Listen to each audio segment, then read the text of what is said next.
tool bag, laser module, power adapter, service card. Power off your Vista laser. Disconnect the power cord. Open the lid. Move the laser head to the center position. Loosen the screws and flip the laser head. Secure it with screws on both sides. Remove the 4 screws securing the laser head.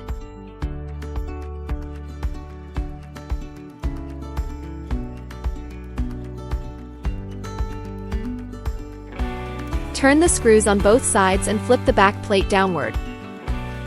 Move the X-axis further forward. Unplug the laser head connector cable. Press the piston and pull out the air pipe. The 10 watts laser head has now been successfully removed. Place the 20 watts laser head on the beds. Move the X-axis further forward. Insert the laser head connector cable correctly. Move the X-axis backward.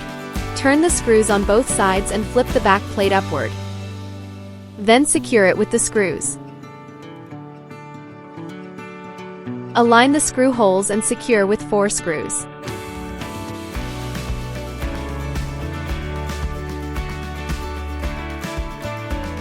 Turn the screws on both sides again and flip the laser head upward. Then tighten the screws on both sides. Insert the air pipe. Take out the new adapter and connect the power cord. Insert the power cord into the port on the back of the laser.